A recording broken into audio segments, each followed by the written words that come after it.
Hey everybody, how's it going? Let's get this adjusted.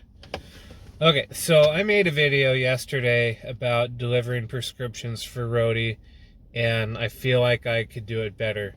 So that's what I'm doing here. So yesterday I did a few prescription deliveries for Roadie.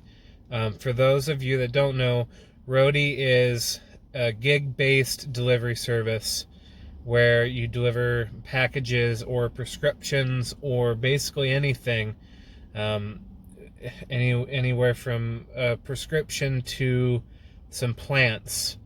Like in Portland, there was a delivery for plants from Portland to Minnesota or something, and it wasn't a whole bunch of money that they're going to give you, but it's designed to kind of offset your travel costs, and then you can write the miles off on your taxes. So from what I can tell, Roadie is a service that's based out east, and it's slowly coming to the West Coast.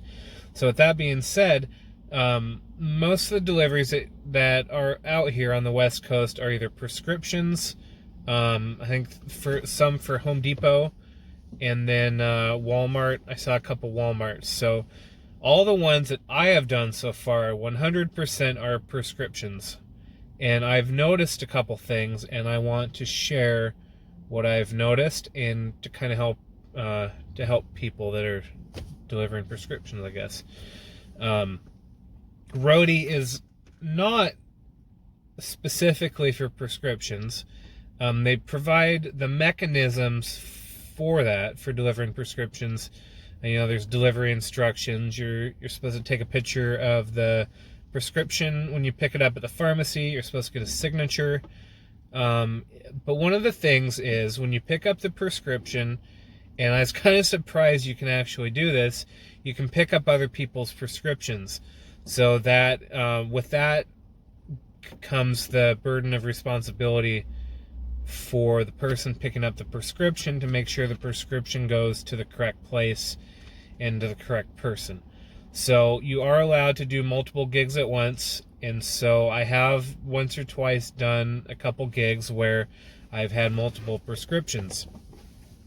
So you have the information when you go to pick up the prescription, but as soon as you take the photo of the prescription and click picked up, that information goes away. So the information you need, and the information they provide when you first start, is the name and the date of birth. And so that all goes away once you finish picking up the prescription. You don't need the date of birth, but you do need the name, because when you go to, the Baba Booey retirement home and you have a prescription for Richard Christie, that name is not always on the outside of the bag. And so you need to have a way to keep track of that, So you go to Robin Quivers Pharmacy, you pick up a prescription for Richard Christie, and you take it to the Baba Booey retirement home. Those are just examples. You don't have the name after you pick up the prescription, so you either need to write it on the bag, have the pharmacy write it on the bag, or have them staple the piece of paper with the patient's name on the outside of the bag. That just makes it easier for you, makes it easier for the place you're taking the prescription, and it makes you look more professional. It keeps your speed up.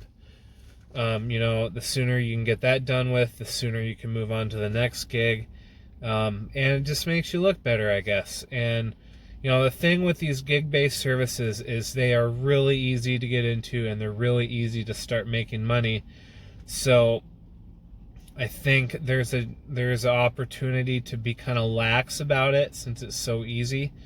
But, I'm not saying you do it a certain way or you treat it disrespectfully, but you need to treat it like a real job, right? Because you're working for yourself, you're an independent contractor, you have ratings, they keep track of all this, and all that goes into determining if you get approved for the next job. Speed, quality of work, all that stuff. So that's all I'm going to say. If you liked the video or you appreciated the tip, like the video, let me know that you liked it. Click subscribe, click the bell, do all that stuff if you want to hear more of my advice, I guess, next time, check out the channel, Rev Up That Revenue. Look at the website, revupthatrevenue.com. And other than that, we'll see you next time. Have a good day.